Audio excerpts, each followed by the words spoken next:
네, 안녕하십니까. 라포에트 TV입니다. 우리 학부모님들 수시 6장 원서 카드를 어떻게 전략적으로 잡아야 할지 굉장히 고민이 많으실 것 같습니다. 그래서 굉장히 이 분야에 저희랑 같이 하면서 경험이 많으신, 또 실제적으로 합격률도 굉장히 높으신 우리 박종익 소장님 모시고 이 분야에 대해서 같이 이야기 나눠보면서 학생들과 학부모님들에게 좀 더 실질적인 도움을 주고 싶습니다. 우리 박종익 소장님 모셨습니다. 안녕하십니까. 박종익입니다. 네, 바로 한번 시작하겠습니다. 보통 이제 우리 컨설팅을 현장을 가거나 아니면 실제로 학생들이 컨설팅을 들어올 때도 그렇고 학생들이 항상 기본적으로 뭐 국민 룰처럼 이렇게 얘기하지 않습니까? 상향 둘, 적정 둘, 안정 둘. 그렇게 이제 보통 이야기를 하는데 이 공식에 대해서 혹시 이제 소장님께서는 어떻게 생각하시고 이 공식 꼭 다 들어맞는 건 아니지 않습니까? 네, 네, 그렇죠. 그러면 이제 상황에 따라서 조금 학생에 따라서 전략적으로 좀 다시 재분배를 해야 할지 한번 그 풍부한 경험 속에서 말씀해 주시면 도움이 될 것 같습니다.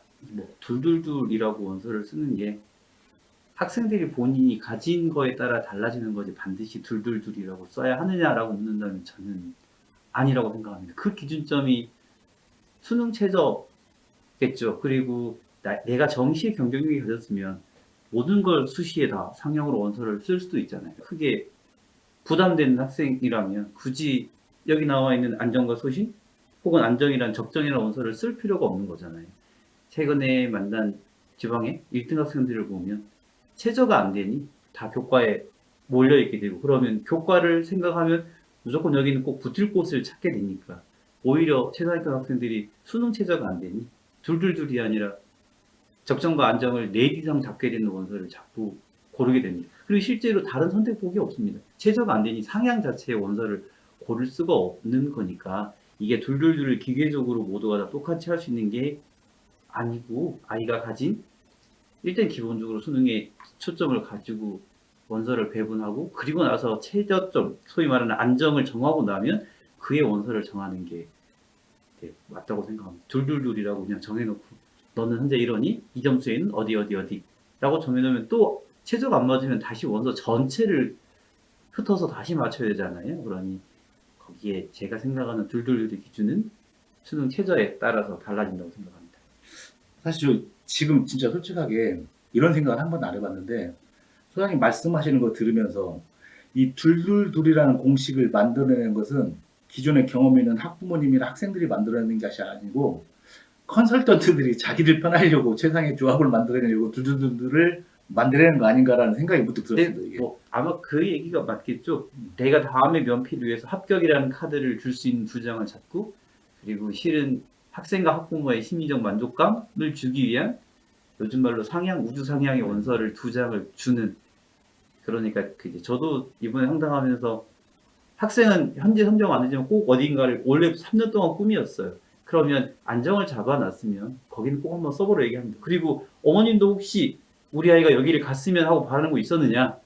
그러면 거기 하나 쓰시라고. 이게 내가 정해주는 게 아니라 부모 아이가 오랫동안 바라왔던 곳을 쓰게 되는 6장이라는 게, 물론 이제 그것도 호사롭긴 하죠. 안정권을 잡을 수 있는 소위 만족할 수 있는 학교가 있으니 그 호사를 누릴 수 있고, 적어도 이제 뭐 경희대처럼 꼬리를 길게 붙이는, 설사 내가 일반고이지만 저 뒷꼬리가 나을 수 있다는 희망을 가질 수 있는 학생들에게는 이제 뭐 호사를 누려볼 수 있는 그런 거죠. 그러니까 뭐 면피를 하나 만들어 보면 그 상향을 그렇게 정해주는 게 아닌가 싶긴 합니다. 가장 사실 보면 합리적인 것을 가장한 심리적 절충선이 네네네. 상향들, 적정들, 네네. 이게 네. 그 안정들 이게 그렇게 나오지 않았을까. 네. 저도 방금 생각해 본 건데 이게 꽤 설득력 있는 말인 것 네. 같습니다. 그러니까 꼭 이 말이 중요한 게 아니고 학생 상황에 따라서 그냥 안정을 5장 써야 하는 친구도 있고 상향 하나만 써야 하는 친구도 있고 다 다른데요. 보통 이제 학생들이 보면 상담하러 오면 꼭 이 조합에 맞춰서 추천해 달라고 하는 부모님들이 계셔서. 네, 맞습니다. 네네. 네. 어디서 듣고 오셔서 네네. 원서는 둘둘둘 써야고 한다던데, 근데 저는 그 물어보시면 꼭 물어보는 게 혹시 아이 내년에 재수시키실 건가요? 네 라고 답하면 그렇죠. 안정을 쓸 필요가 없어요. 그 안정이 절대로 아이나 학부모님이 용인할 수 있는 대학 학과가 아니에요. 그럼 안정도 아닌 거잖아요. 현재 이 그렇죠, 학생의 그렇죠. 성적에는 여기가 안정이라고 쓸 수 있지만 학생도 만족해하지 않고 학부모님도 싫어요. 그러면 실은 안정이 없는 거죠. 그러면 당연히 원서는 다 위로 갈 수밖에 없고, 학생의 처한 상황이나 다음번 스탠스에 따라서 이건 달라지는 거니까 기계적으로 둘둘둘을 해준다고 해서 모두가 문 열고 나가면서 만족하는 건 아니라고 생각합니다. 교과하고 그다음에 생기부 학종이 둘 다 애매한 친구도 있을 거고 반대로 생각하면 둘 다 괜찮은 친구도 있을 거잖아요. 네. 물론 이제 둘 다 애매한 친구하고 둘 다 괜찮은 친구들이 지원대가 다르긴 하지만 혹시 이런 전형들은 어떻게 둘을 조합을 하는 것이 조금 더 학생들에게 뭐 이미 유리할까요? 질문에 답이 있겠죠. 학생부에 장점이 있다면 종합 전형을 6장 중에 4장 이상을 쓰는 게 적절하다고 봅니다. 왜냐하면 학생이 2년 반 동안 해왔고 스스로도 학생부에 대한 점검이 되어 있고 뭐 학교나 다른 곳에 점검을 받아서 그런 확신을 가질 거잖아요. 안정이든 적정을 잡아놨으면 4장으로 학종의 앞자리 50% 안을 보는 게 아니라 50과 70 사이를 보거나 아니면 본인 학교가 좀 특수하다면 70 이후에 긴 꼬리를 보고 원서를 쓰도록 배치하는 게 적절하다고 보고요.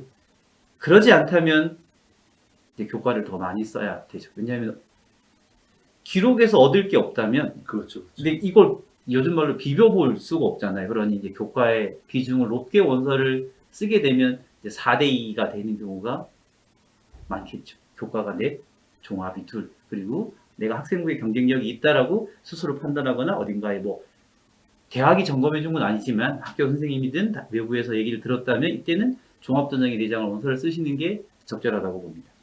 방금 이렇게 말씀하신 것 중에 사실 학부모 입장에서 보면 아니 학생들 입장에서 보면 그 애매한 선이 있습니다. 그러니까 내 생기부가 괜찮은지를 물론 컨설팅 받거나 학교 선생님들을 통해서 조금 검증받으면 좋은데 이럴 수 없는 친구들이 사실 제일 고민하는 게 내 생기부가 괜찮은지에 대해서 사실 판단할 수 있는 게 네, 부족하지 그렇죠. 않습니까? 네.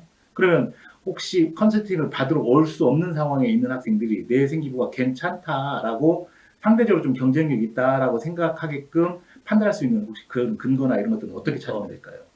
이제 그 교육부 덕분에 외부의 도움을 받을 수 있는 길이 많이 없어졌고 그리고 학교 선생님도 현실적으로 많은 학생들이 학생부를 읽어주기가 어렵잖아요.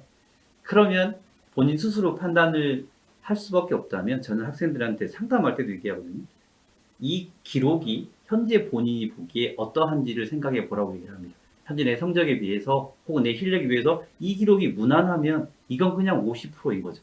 아니면 50%보다 안 되거나. 그런데 현재 내 실력보다 조금 더 고생을 한 것, 그리고 내가 이걸 하면서 교과서보다 더 많은 자료를 보고 공부를 한 게 있다라고 하면 이건 학생부가 좋은 거죠. 나의 경쟁자를 모아놓고 학생부를 동시에 본다면 아주 객관적으로 비교가 되겠지만 그럴 수가 없잖아요. 그러면 어쩔 수 없이 학생부의 판단을 스스로 해야 된다면 그 기준점은 본인이면 족하다고 봅니다. 그래서 대학이 50%, 70 분포도로 뒤에 긴 꼬리를 보여주는 거니까 내 성적이 내가 지원하고 싶은 대학과 학과 입결 안에 있고, 그리고 현재 내 기록을 봤을 때 나의 고생이 내가 느껴진다면 그러면 적어도 그 학교에 원서를 써도 된다고 생각합니다. 지금 만난 학생들이 전부 하는 얘기가 학생부에 자신이 없어서요라고 바로 하는데 모두가 다 그렇습니다. 모두가 다. 대부분 특히 이제 2등급 초중반부터 3등급 초반까지 학생들은 그냥 착실한 학생들이에요. 특별히 전략적인 방법에 대한 인지가 없이 보냈던 학생들이니까 그 안에서도 내가 고생한 게 보이면 원서를 자신을 가지고 최소한 두세 장은 종합전형 원서를 특히 입결안에 있으면 써보는 게 저는 좋다고 생각합니다. 물론 그 뭐 선배들 입시 기준도 따져야겠지만 그래도 거기에 더해서 내가 느끼기에 이 기록은 고생했다라고 판단이 된다면 내 자신을 가지고 원서를 넣어보는 게 맞다고 생각합니다. 저는 이제 똑같이 이제 대표님하고 말씀하시는 거에 그 같은 길을 같이 한다는 게 어떤 거냐면 저는 그냥 기본적으로 사람의 집단 지성을 믿습니다. 그러니까 물론 때로는 선생님들에 따라서 그러니까 저희끼리 흔히 하는 말로 학생이 개떡같이 해도 찰떡같이 기록해 주신 선생님도 계시고 네. 학생이 찰떡같이 해도 그냥 개떡같이 기록해 주는 음. 선생님도 있긴 하지만 그 모든 선생님이 다 그러할 수 없으니 네. 읽는 사람이라 함은 그걸 보면 우리가 전임 입학사정관분도 계실 거고 그다음에 또 이축사정관분도 보고 계실 텐데 그리고 그 누군가는 그 행간에 있는 의미를 읽어내려고 하지 않을까라는 네, 그 그럼요. 기대감이 있고 네. 일반고 학생들이 지원하는 그 수준대의 학생들은 거의 평균적으로 어느 정도의 이런 지점에 분포돼가지고 수렴한다라고 네. 생각을 해서 네. 조금 더 자신 있게 지원해도 된다라고 이제 저는 이야기를 하고 싶은데 학생들이 생각보다 겁을 많이 먹어서 네. 그리고 지금 아이들이 학생부를 읽으라고 하면 안 좋은 것만 봅니다. 그렇죠. 이 과목은 제가 이거 했는데 이거밖에 안 써줬어요. 그리고 가끔 그러잖아요. 전교생이 거의 비슷한 기록이에요. 이것 때문에 떨어지겠죠. 그럴 일은 없습니다. 가정이 보였으면 좋았겠지만 전국 애들이 다 그런 거 있습니다. 모두가 다 학생부를 완벽하게 만들어 가지고 그러면 다 2등급에 서울대 가겠죠. 그렇지 않는 거잖아요. 그러니 나의 혹은 기록에 있는 아쉬운 점은 나의 경쟁자들과 똑같이 가지고 있다고 생각해야 원서를 쓸 수 있습니다. 계속 부정적으로 좋지 않은 것만 보면 원서를 쓸 수가 없죠. 그럼 죄다 교과전형만 써야 될 거 아니에요. 그러니 대표님처럼 이 평균에 수렴한다라는 거, 누구나 다 그 정도의 기록이 있고 다 모두가 똑같은 걸 균등하게 가졌을 거니 내가 보기에 현재 내 성적에 최소한 부합하거나 고생이 있다고 판단하면 그때는 원서를 쓰는 게 맞습니다. 6장을 안 쓸 건 아니잖아요. 그러니까 써야 합니다. 그죠. 학생들이 제일 두려워하는 것 중에 하나가 커뮤니티나 보면 합격 수기 올려가지고 자기 1학년 때 뭐 하고 2학년 때 뭐 하고 3학년 때 뭐 해서 자기 주도적으로 엄청 열심히 심화시켰다라고 표현된 게 있는데 그 학생의 생기부를 또 전체적으로 펼쳐보면 방금 사실 저희가 나눴던 안 좋은 기록도 분명히 있을 건데요. 있습니다. 네, 그러니 학생부를 스스로 잘 봐서 지원하는 게 지금은 가장 현명한 전략입니다. 제가 두 분 대표님께 궁금한 질문이 있는데요. 상담을 온 학생들이 생기부를 들고 오긴 하는데 가고 싶은 과도 없고 가고 싶은 학교도 없고 꿈도 없고 이렇게 이야기하는 학생들에게는 보통 어떻게 자문을 해주시는지 궁금하거든요. 그렇게 말하면 사실은 현실적으로 묻습니다. 연봉을 많이 받는 학과를 가라. 근데 그게 실은 대부분 학생들이 3학년 됐는데도 불구하고 대학도 없고 학과도 없고 하면, 물론 지금 대학들이 자율전공과 무학 전공이 많으면 거기를 가라고 얘기를 하긴 하지만 학생들에게 어느 직업군이 현재 너무 속물 같지만 나왔을 때 취업 확률이 높고 연봉이 높을 수 있다. 그러면 나중에 가서 고민할 수 있는 기회가 없다면 일단은 본인의 성적이 가장 좋은 대학과 학과를 가봐라. 그거 말고는 내가 너한테 해줄 얘기가 없다. 그래도 내가 모르겠다고 하면 부모님이 내를 어떻게 하셔야죠. 제가 어떻게 드릴. 저는 이제 좀 약간 다르게 생각하는 게 뭐냐면 그런 친구들은 아예 대치론까지 안 온다고 생각합니다. 그러긴 제가 항상 설명회 갈 때나 다 그렇게 하는데 제가 그냥 이렇게 질문합니다. 우리 피디님 수능에서 다시 수능 혹시 보게 돼서 400점 만점 받으시면 어디 가시겠습니까? 서울대죠. 서울대 가시죠? 네. 400점 만점 어디 가시겠습니까? 네, 그렇죠. 그래서 그렇죠. 갈 수 있는 최대한 좋은 네네. 대학 학과를 가야 그렇죠. 맞다고 다 생각합니다. 그렇게 물어보면 거의 대부분 자기가 가고 싶은 서울대 이야기하고 학과 이야기합니다. 근데 사실 와가지고 그렇게 가고 싶은 학과가 없다고 말하는 건 대부분 부모님 앞에서 왔을 때 자기 점수가 안 되니까 그냥 그렇게 표현하는 것 뿐이지. 그냥 다 가고 싶은 학과 다 있습니다. 그 나이 네. 정도 되고 대치동까지 오고 싶으면 다 있긴 하지만 차마 부모님 앞에서 그 대학을 말하자니 자기의 과거가 너무 조금 스스로가 너무 찔리는 면도 있고 또 그 점수하고 가고 싶은 갭 차이를 어떻게 극복할 거에 대한 현실적 두려움도 있고 하다 보니 그냥 부모님 앞에서 꿈 없다고 하는 거지. 실질적으로 다 있습니다, 사실. 그러면 이제 실제로 이제 지금 원서 쓰면서 이건 원서를 저희 매년 담당하는 사람들한테는 매우 쉬운 문제인데 입시를 처음 하시는 분들한테는 사실 매우 또 생소한 얘기입니다. 그래서 이걸 다룰까 말까 하다가 그래도 입시를 처음 하시는 분들 그런 분들을 위해서 조금 이제 질문을 한번 만들어봤는데 첫 번째는 우리가 수능 최저하고 수시 납치 관련된 걸 한번 해보려고 합니다. 그게 뭐냐면 학생들 크게 내신은 좋은데 모의고사는 안 나온 학생하고 또 내신은 아쉬운데 모의고사가 잘 나온 학생 이렇게 크게 유형을 나눠서 설명해 볼 수 있는데 이 두 유형을 어떻게 나눠가지고 아이들이 지원 전략을 하는 것이 좋을지 이제 뭐 네.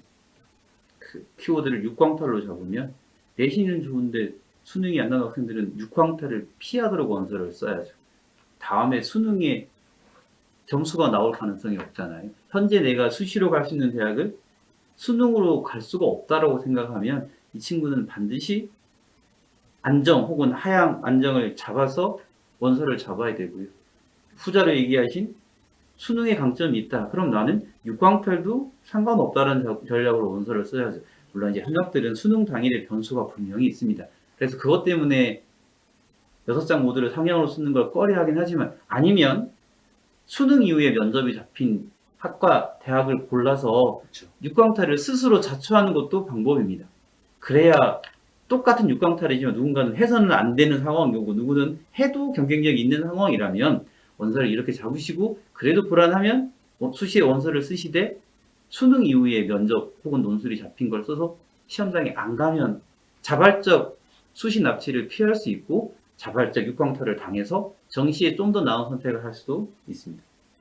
실제로 보면 학생들이든 컨설팅 현장에 보면 이 육광탈이라는 이 단어에 굉장히 큰 두려움을 갖기도 하는데 그렇죠. 그 어떤 분들은 육광탈을 일부러 선택하는 분도 있잖아요. 근데 그런 선택해도 되는 분들조차도 육광탈이라는 단어가 주는 두려움 때문에 어떻게든 붙잡으려고 안정적으로 쓰시려고 하는 분이 계시는데 사실 방금 우리 선생님 말씀하신 것처럼 제일 좋은 게 그거 아닙니까? 남은 기간 수능 이후에 면접이든 논술 있는 전형을 쓰고 그냥 수능을 너무 대박 나가지고 그 전형을 안 가게끔 만드는 네, 것이 네. 사실 최고의 좋은 네, 전략이면 그런 친구들한테는 우리 육광탈이 전혀 두렵지 않은데 네.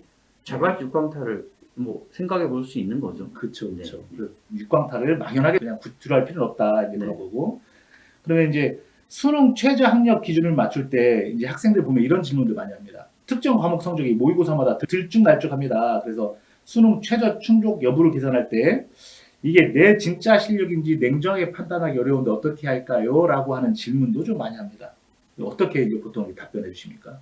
지금 3학년 8월인데 들쭉날쭉하면 자기 실력이 아닌 거죠. 냉정하게 말하면 자기 실력이 아닙니다. 그렇죠. 그리고 들쭉날쭉한 친구들은 공통적으로 희망회를 돌립니다.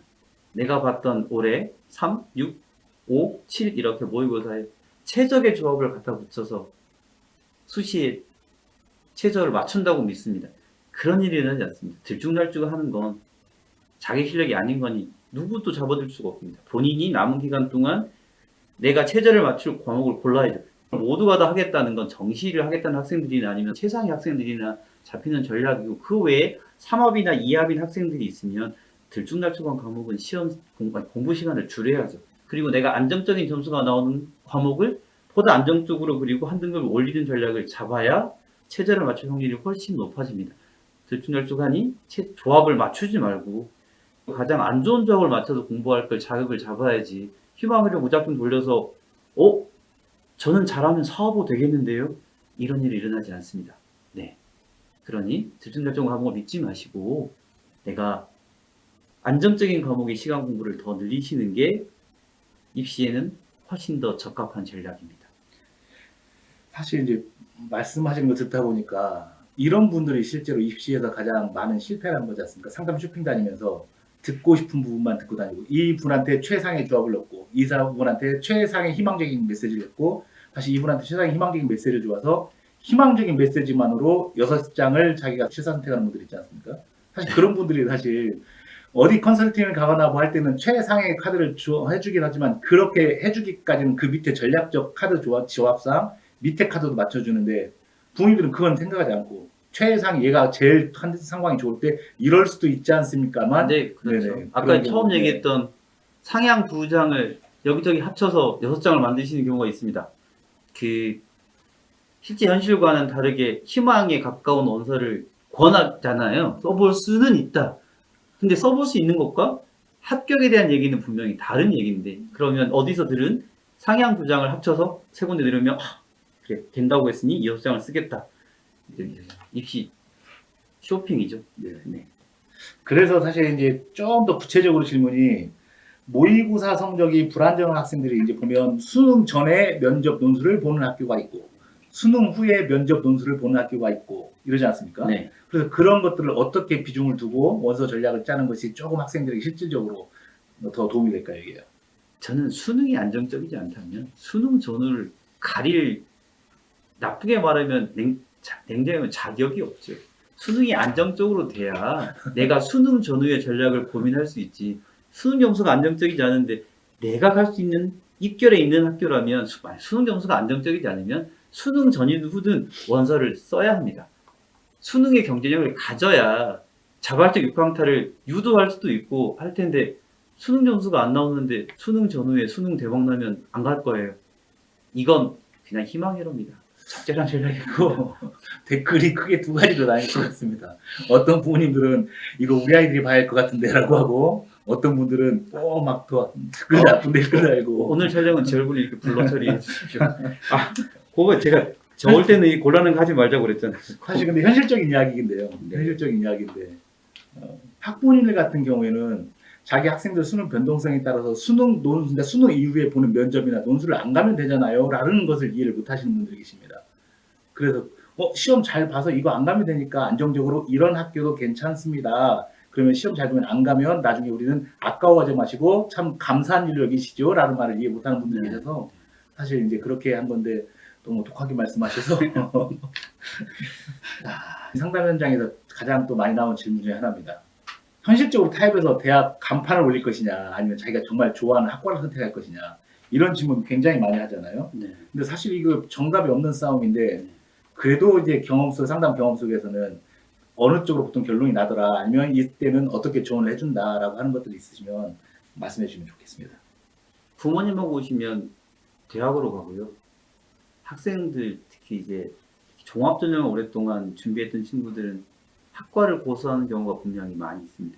부모님이 오시면 이제 부모님들이 현실적이잖아요. 세상을 살아보셨으니 물론 이건 누군가는 꼰대라고 말할 수 있지만 살아보니 간판으로 살아가더라라고 하는 게 워낙 많고 그러다 보니 아이에게 학과를 낮추더라도 대학을 올려보자라는 얘기를 되게 많이 하시고 상담 전에 그런 얘기를 해줬으면 좋겠다고 얘기하시는 분들도 상당히 많이 있습니다. 그런데 이제 교과전형이나 수능이 아닌 종합전형으로 아이들은 2년 반 동안 스스로 세뇌를 했잖아요. 나는 어느 학과에 적합하고 뭐가 되고 싶은 생각을 가져온 친구들은 이게 잘 받아들여지지 않는 것 같더라고요. 근데 그런데도 이제 교과전형이나 수능, 정시 같은 경우는 이제 어쩔 수 없이 대학 간판을 보고 쓰긴 하지만 종합전형은 6장이니까 아이가 쓰고 싶은 학과가 있는 곳을 쓰도록 하는 게 가정의 행복에 도움이 된다고 생각합니다. 이게 부모님 얘기도 맞는 것 같고 아이 얘기도 맞는 것 같고 그리고 이제 저희들이 이 일을 하고 있긴 하지만 20년 뒤에 저 아이의 모습을 누구도 정확하게 알 수가 없잖아요. 그리고 이제 이 아이에게 우리가 살아보니 대학 간판이 좋더라 그러니 너는 대학에 맞춰가라 라고 말하는 것도 19살 아이에게 너무 잔인한 것 같고 그리고 부모님이 살아보시고 살아왔던 그 체험을 통해 가진 지혜가 있는데 어머니 애한테 그러지 마세요. 애가 이게 되고 싶던데 왜 거기를 가라고 하세요? 라고 말하는 것도 사실은 아주 어렵습니다. 뭐 어쩌면 그래서 수시 6장이 교과와 종합전형이 있는 게 아닌가 싶기도 하고 그래서 거기에 맞춰서 뭐 상황에 맞춰 권하는 편인데 어디에 하나에 맞춰서 강요 아닌 강요는 사실은 저는 성격상도 그렇고 잘 못하겠더라고요. 어디에 정답이 있다고 말하기가 좀 어렵다고 느낍니다. 근데 이거 하나는 꼭 말해주고 싶습니다. 이 간판이라는 게 있지 않습니까? 네. 간판이라는 것이 사실 부모님들이 대학 다닐 때하고 지금 하는 대학 흔히 말하는 네임밸류가 달라진 대학들이 꽤 많이 네, 있습니다. 그렇죠. 네.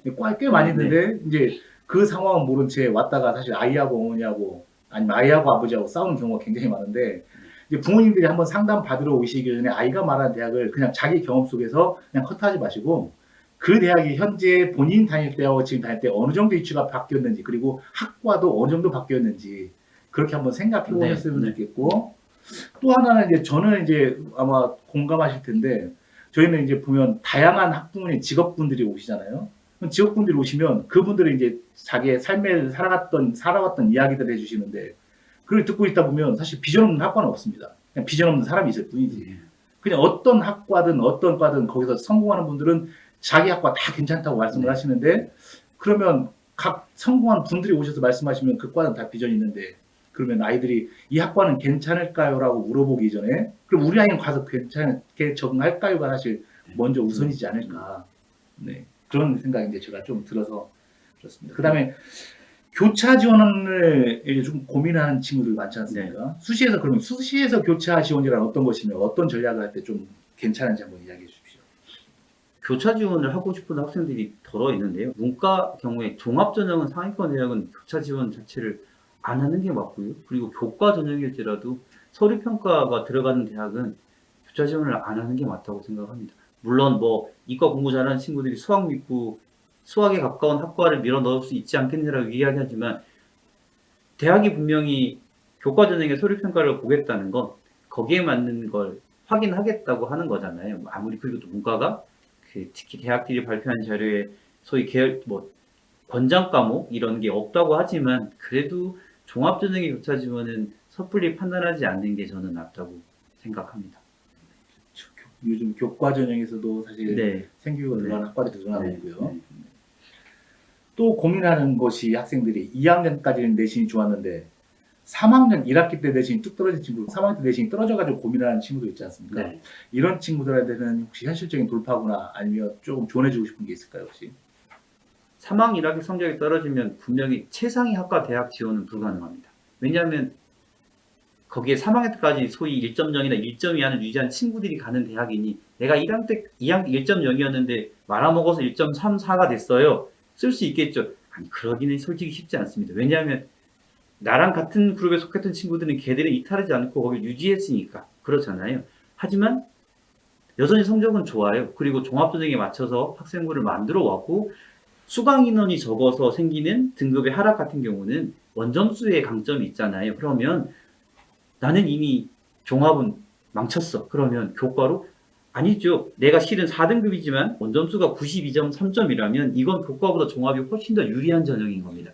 그러니 성적이 떨어져서 종합전형을 못 써요. 학과를 바꿔야 할까요? 아니 그러진 않습니다. 절대로 그렇게 생각하지 마시고 오히려 교과 전형이 불리해진 거지 종합 전형은 물론 이제 본인이 희망했던 메디컬에서 한 발 내려온 거지 그렇지 않으니까 본인의 스탠스를 유지하고 본인이 해왔던 학생부 관리를 유지하면 분명히 좋은 대학 갈 수 있습니다. 그렇게 했으면 좋겠습니다. 성적 좀 떨어졌다고 세상 다 이런 듯이 안 하겠다고 하지 않았으면 좋겠습니다. 사실 이제 보면 성적이 떨어져서 세상을 다 잃은 듯한 학생들은 어떤 학생들이냐면 평소 1학년, 2학년 때 생기부 관리를 안 한 친구들, 그죠? 그런 친구들이 있고.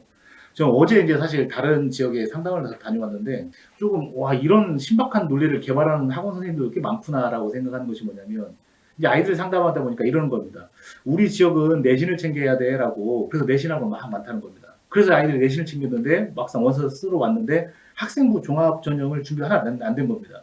그래서 야 이거 안 돼 있잖아라고 말했더니 뭐라고 말하냐면 선생님들이 결국 다 내신만 준비하라 해서 그랬어요라고 하는데 그 학원 선생님이 뭐라고 말하냐면 본인들이 그렇게 말해서 설계해서 그런 결과가 나왔는데 봐봐 우리 이제는 내신으로만 쓸 수밖에 없어 학종은 증할 수 없어라고 네. 본인들이 말하는 논리 틀에서 그렇게 가둬가지고 순환 논리를 만들어서 그렇게 영업이라고 하니 좀 그렇고 하여튼 좀 그런 지역도 좀 봐서 안타깝다라는 생각이 좀 들어서 이런 것들은 좀 더 정확하게 알고 대응하셔야 하지 않을까 생각이 듭니다.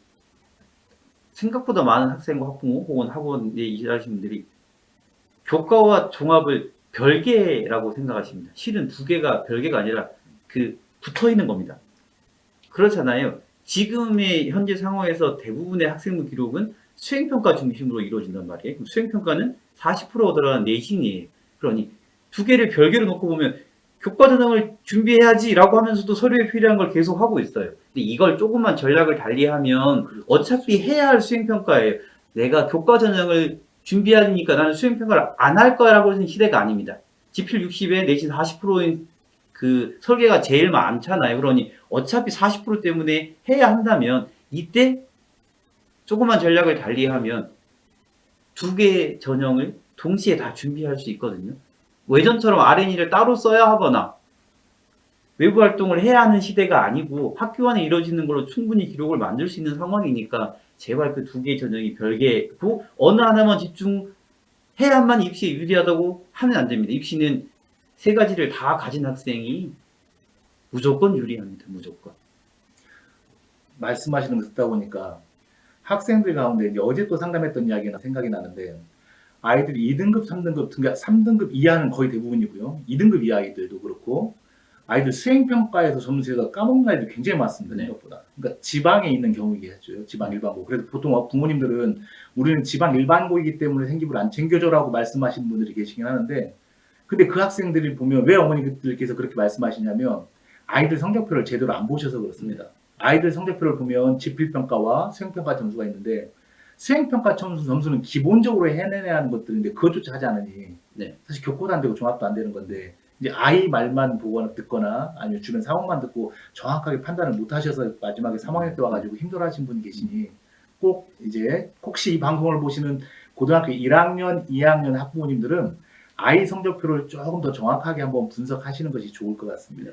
그 수행평가 비중이 뭐 30%인 곳도 있겠는데 평균적으로 거의 40%니까 해야 할 일입니다. 그렇게 중요하게 생각하는 내신을 위해서 꼭 해야 하는 일이고 그걸 조금만 달리하면 기록이 달라집니다. 전국의 모든 아이들이 착하게 학교를 다니기만 합니다. 전략적인 접근이 없으니 조금만 다르게 하면 같은 경쟁자 집단에서 분명히 비교 우위를 가질 수 있다는 것만 기억하면 입시는 아주 힘들지만 그렇게 생각처럼 힘들지 않을 수도 있습니다.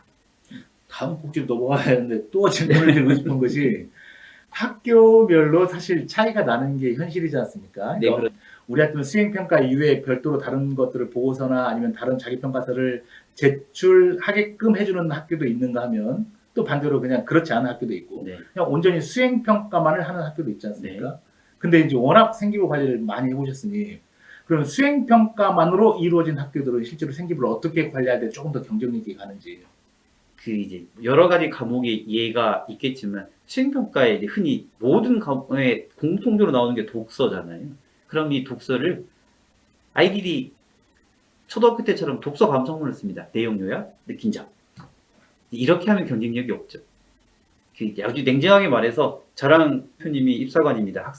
학생부에 A라는 책을 썼는데 우리 둘 다 그 책을 안 읽었으면 이 책에 대한 평가를 실은 할 수가 없습니다. 책을 읽었다는 팩트만 확인할 수 있죠. 물론 책을 읽어만으로 굉장합니다. 학교 수업하기도 바쁘고 근데 책까지 읽어서 뭔가를 결과물을 만들어냈으니 좋겠지만 모든 과목의 기본적으로 나오는 이 독후 활동을 내가 어떻게 전략적으로 접근하느냐에 따라서 달라지거든요. 이 책을 나의 관점으로 읽는지 제가 설명할 때 제일 많이 쓰는 게 심청전 얘기를 많이 하는데요. 심청전을 단순히 내용 요약하고 어머 효도해야겠어요가 아니라 나의 관심사에 따라서 읽으면 누군가는 국가는 왜 장애인을 도와주지 않았을까? 복지 문제를 읽을 수 있고 누군가는 왜 그 시기에 바람이 불지? 자연과학적으로 접근할 수도 있습니다. 그러니 단순히 내용 요약이 아니라 나의 관점에 맞게 읽는 것 아니면 책과 책을 비교하거나 작가와 작가를 비교하는 방식을 아주 조금의 노력만 하면 똑같은 수행평가일지라도 그리고 학교가 다른 추가활동 기회를 주지 않을지라도 거기 안에서 살릴 수 있는 방법이 분명히 있습니다. 다시 강조하지만 전국의 10명 중에 9명은 그렇게만 합니다. 그럼 나는 그 한 명이 될 수 있으니 분명히 비교 우위를 가질 수 있습니다. 그렇죠. 그래서 또 보면 수행평가 한 학기당 그래도 최소한 두세 개 정도는 되니 네. 처음 수행평가했던 것을 이어서 두 번째 수행평가로 네, 그렇죠. 연결해서 하면 좀 더 심화 확장될 수 있는데 그렇죠. 그런 게 학생들은 그 없이 다 따로 보니 네. 그냥 또 수행하는 방법도 방금 우리 소장님께서 말씀하신 것처럼 그렇게 하니 사실 생기부가 안 좋을 수밖에 없지 네. 않습니까? 학생이 조금만 더 생각을 한다면 네. 우리가 마감 전에 사실 원서를 어떻게 해야 하는지 실제로 한 6장에서 8장 아니면 때로는 10장까지 카드를 놓고 이제 마지막 선택을 하지 않습니까? 네. 학부모들이. 그러면 이제 실제로 일정이 중복되는 경우가 있지 않습니까? 네. 일정이 중복되는 경우에 있어서는 어떻게 조언을 해주시고 실제 좀 특이 사례나 상담 사례에서 있는 거 있으면 말씀해 주시면 좋을 것 같습니다. 요즘에 많이 물어보시잖아요. 이동 시간이 지하철 얼마 걸려요? 택시 타면 얼마 걸려요? 아니면 킥을 이용할 수 있나요? 뭐 이것도 현실적인 방법입니다. 오전 오후를 내가 선택할 수 있으면 여유롭게 하겠지만 그럴 수 없잖아요. 이런 일이 생기는 게 이것 때문이잖아요. 예를 들면 A, B 두 학교가 둘 다 가고 싶은데 면접일이 같아요. 그러면 쓸지 말지를 고민하는데 저는 쓰라고 얘기합니다. 그렇죠. 어느 쪽에 붙을지 몰라요. 예를 들면 내가 A를 포기하고 B만 썼는데 B 떨어지면 A는 확인받아볼 길이 없잖아요. 그러니 이제 입시는 합부를 내가 결정하는 것도 있지만 경쟁자 그룹이 결정해 주잖아요. 그러니 일단 붙어봐야 아는 거니 일정이 겹치는 학교가 있으면 일단 기본적으로 그 교통이나 인프라를 확인하시고 이동시간 확인하시고 그리고 일단 원서를 2개 다 쓰시는 게 맞는 전략이라고 봅니다. 어디에 합불이 나올지 모르잖아요. 그러니 원서를 그리고 두 대학의 라인 차이가 많이 나면 고민이 되겠지만 비슷한 라인에 내가 가고 싶은 학교가 있다면 그때는 저는 일정이 겹치더라도 원서를 써야 한다고 생각합니다. 그렇죠. 네. 그렇죠. 왜냐하면 이제 학부모님들이 6장을 지원함에 있어서 어쨌든 물론 6장은 다 다르게 일정을 배분하는 게 최상의 전략이긴 하지만 항상 아쉬움이 남는 게 만약 끝나고 나면 원서인데 때로는 어떤 분들은 심지어 논술도 같은 시간 같은 날짜에도 그냥 같이 지원하는 분도 있지 않습니까? 왜냐하면 나중에 수능 체제를 어떻게 맞출지 모르는 네. 상황에서 그 다음에 그냥 한날 결정하는 분도 있으니 꼭 반드시 6장이 아니라 이 6장의 조합 속에서 다 나눌 수도 있지만 본인들의 판단이나 가치관에 따라 약간 달라질 수 있으니 너무나 다른 분들에 대한 판단에 너무 의존하지 네. 마시고 본인만의 판단 기준이 네. 있으면 좋지 않을까 생각이 듭니다.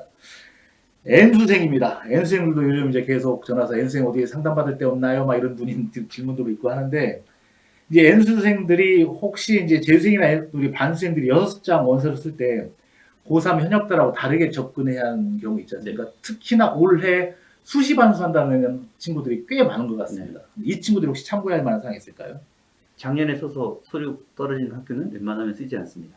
그리고 3학년 2학기를 반영한 학교들이 있잖아요. 그런데 본인이 3학년 2학기를 특별히 챙겨놨으면 떨어진 곳도 도전해 볼 수는 있습니다. 그런데 3학 2학기를 특별히 해놓은 거 없으면 다시 그 학기의 원서는 쓰지 않는 게 맞다고 봅니다. 그리고 학종을 지원할 때 이제 요즘엔 이제 저도 컨설팅 하면서 아이가 3학기 끝나고 나면 다음에 혹시 서류 반수가 되게 쉬우니 3학 2학기 때 놀 때 학생부 조금만 챙겨놔라 그러면 다음에 반수가 쉽다라고 얘기를 많이 해주거든요. 그렇게 해놨다면 적극적으로 종합전형에 반수를 넣어보는 게 좋습니다. 그리고 실은 이제 뭐 저희들을 만날 수 있는 학생들은 대부분 최상의 내신을 가지고 학교 라인을 바꾸거나 뭐 지방의대에서 수도권으로 오겠다는 학생들이 솔직히 많잖아요. 이 친구들이 바꿀 수 있는 건 수능 최저밖에 없잖아요. 그럼 이게 된다면 적극적으로 라인을 위로 올려서 원서를 쓰되 내가 작년에 떨어진 곳은 웬만하면 다시 안 쓰는 게 맞다고 봅니다. 그렇죠. 또 자주 나오는 질문입니다. 상담을 이렇게 평온하게 잘 받다가 마지막 가시기 전에 부모님들이 자주 하는 질문입니다. 스나이핑. 혹시 꼭 스나이핑 하나 이렇게 평소에 상담 중에는 차마 말씀 못 하시다가 이제 간절함을 마지막 그 표현하시는 혹시 스나이핑 해주실 수 있는 데 있을까요? 라고 하고 또 이게 왜 나오냐면 스나이핑 관련해 가지고 광고들을 너무나 많이 하지 않습니까?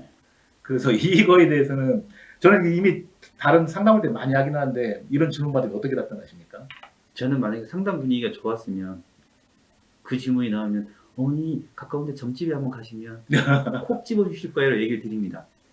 그만큼 어려운 얘기잖아요. 그러지 않으면 어머니 저희들이 얘기한 것 중에 상향이 실은 스나이핑에 가까운 곳입니다. 작년보다 뭐 예를 들면 선발 인원이 늘었고 최저가 더 강화됐어요. 현재 아이 학생 이러니까 여기를 상향으로 잡은 게 붙으면 스나이핑입니다. 그리고 상향은 대부분 1차 학을 붙는 곳이 아니니 어머님이 바라시는 마지막 10분 남기고 전화 온 정도의 스나이핑은 아무도 집어줄 수 없으니 저희들이 지금 얘기한 상향 두세 개 대학을 스나이핑이라고 생각하시고 다음에 원서 쓰실 때 얘를 3장 쓸지 1장 쓸지 고민하시는 게 정신에 훨씬 도움이 된다고 얘기를 드립니다. 어떻게 스나이핑을 콕 집어낼 수가 있겠습니까? 네. 그럴 수 있으면 제가 이재용 씨보다 부자가 되지 않았을까 싶습니다. 근데 실제로 상담하다 보면 제일 재밌었던 사연 중에 하나는 상담 오신 어머니가 점수나 이런 것들은 상관하지 않고 북서쪽 밑으로 빨간 벽돌이 있는 4층집 건물이 있는 학교는 어디 있냐 그렇게 실제로 물어보는 어머니 정말 계셨습니다. 점집에 갔다 오셨네요. 네네네. 그래서 왜 그랬더니 점집. 아이가 그게 맞고 거기에 학교 기운이 있다고 그래서 그 학교를 좀 찾아달라고 실제로 상담 사례가 있긴 했는데 사실 북서쪽의 기준이 어디에서 바라보냐에 다르잖아요. 예를 들면 네네네. 북부는 그 전국의 모든 게 다 동쪽이니까 안 되는 거고 그 기준점을 알아봐야 북서쪽을 그려놓고 그래서 이제 저도 이제 똑같이 그러면 제가 막 설명을 해도 이미 그분한테는 마지막 희망이 거기 때문에 근데 그 학교 좀 찾아줘야 합니다. 또 다 홈페이지 들어가서 그런 경우도 한번 있어가지고 아니 저 근데- 작년에 저는 네. 학생이 12분 남기고 전화를 받고 붙긴 했거든요. 네. 이건 그냥 제가 봐서는 그 학생과 그 학생의 부모 혹은 할아버지부터 쌓아온 공덕이 터진 거지 그 12분 남기고 마지막에 전화 올 거라고 제가 예상하고 원서를 보냈으면 저는 신이죠. 근데 그냥 걔한테는 제가 정말 고생했으니까 아쉬우니까 하나 써보자고 얘기한 거예요.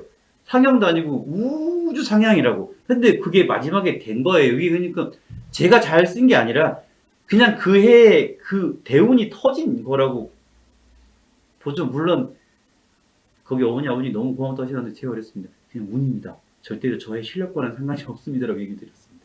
이게 좀 합리적인 접근이 될 수 있긴 한데 지역에 계신 분들 지역인재 전형 있지 않습니까? 네. 근데 지역에 있는 전형들이 의대가 아니라 의대 다음에 있는 전, 뭐 수의대, 치대, 약대 이런 데는 실제로 수능 최저가 맞춘 학생들이 생각보다 부족해가지고 한 번씩 흔히 말하면 펑크가 날 때가 있습니다. 그런 데는 조금 더 자기가 수능 최저가 자신 있다면 자신 있게 지원을 해보는 네. 것도 특히 올해 같은 경우에 더 그렇죠. 네. 수능 최저 실제로 올해 지방 1등들 사합을 기준으로 삼은 친구들이 많지 않습니다. 다 3합입니다. 그렇죠. 네. 그래서 이제 뭐 얘기를 흔히 할 때 내가 4합 5가 최저 되게 세잖아요. 4합 5가 되면 4합 5 안에 대학을 많이 쓰는 게 맞죠. 그런데 4합 5가 간당간당하면 아쉬움 나는 하나만 쓰고 거기다가 몰빵하면 그냥 카드가 전부 다 날아가는 거잖아요. 한 방에 4합 5가 안 되는 순간 뭐 고대든 뭐든 한 방에 다 날아가는 거잖아요. 그러니까 내가 4합 5의 안정권이라고 하면 4합 5가 되는 카드를 여러 장 써서 기다리겠지만 그게 아닌데 4합 5를 믿고 원서를 강하게 쓰는 건 이건 최소한 서너 장을 한 번에 그냥 무의미하게 날릴 수도 있는 거잖아요. 그러면 혹시 이제 지역에 있는 학생들의 원서 지원하는 패턴하고 수도권에 있는 학생들 원서 지원하는 패턴이 좀 다르던가요? 네. 네, 어떻게 혹시 그게 한번 제가 보선 수능인 것 같습니다. 네.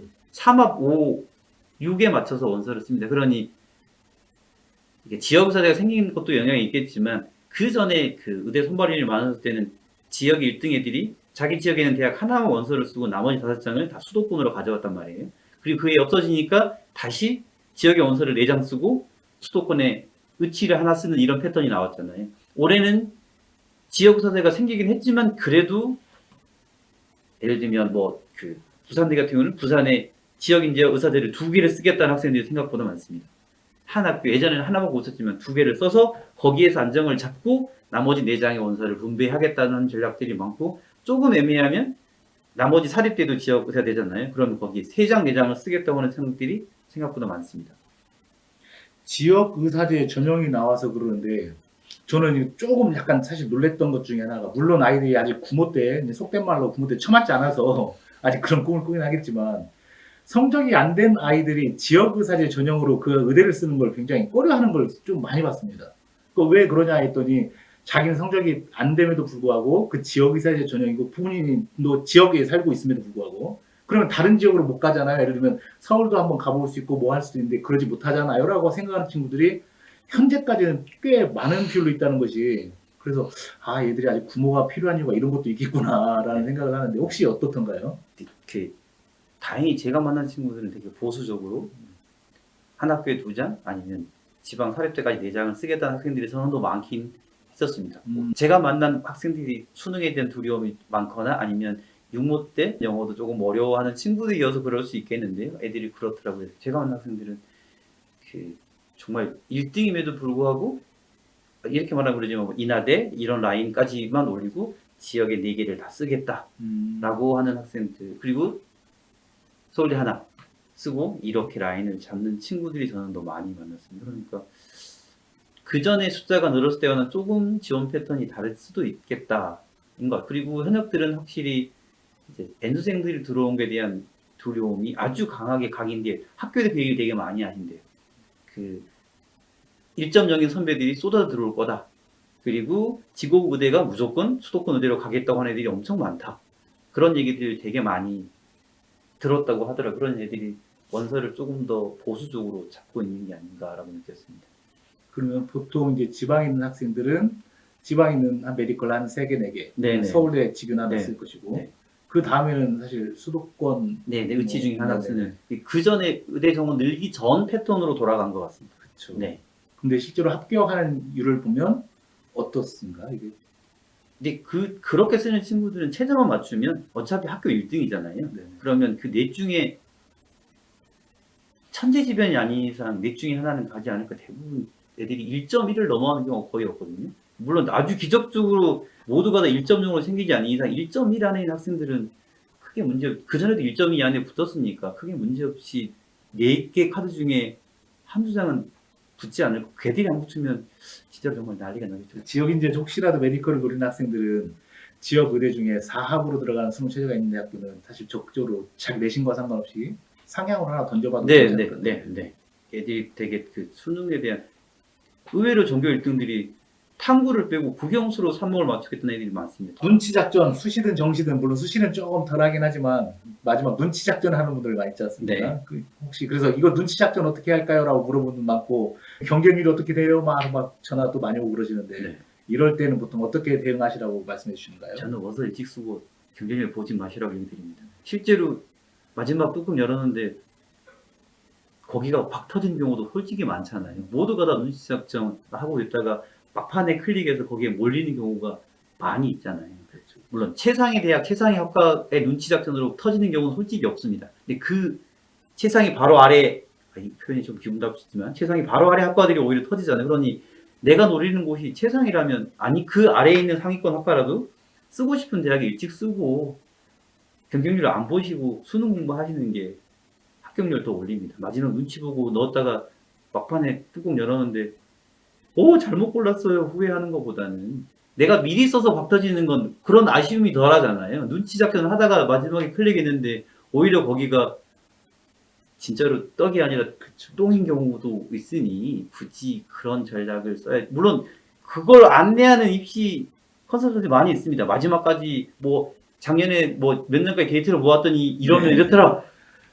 그 정도 데이터 분석이면 차라리 주식을 하는 게 빠르게 그렇죠. 좋습니다. 그러니까 마지막 학부모님들 불안한 심리를 이용해서 그럴듯한 데이터를 가지고 하는데 그게 과연 얼마나 그 계속 통계적으로 아니면 그렇게 일반적으로 적용될 수 있는가를 생각해보면 그렇지 않은 게 많은데 한때 그게 좀 들어맞는 것처럼 보이는 네네 맞습니다. 학과도 있었습니다. 네네네. 네, 저도 그런 데이터 네. 많이 보고 오 그런데 그렇더라도 원서는 내가 써야 할 곳은 정해져 있잖아요. 그렇죠. 근데 이게 뭐 막판에 특히 종합전형은 막판에 학과를 바꾸거나 할 수 없잖아요. 네. 그러니 원서 써야 할 때 정했으면 쓰시고 수능 최저 공부하시는 거예요. 교과나 이런 데야 뭐 몰리는데 클릭을 해볼 수 있지만 네, 그러지 않는 게 정서적으로 더 낫지 않을까요? 그렇죠.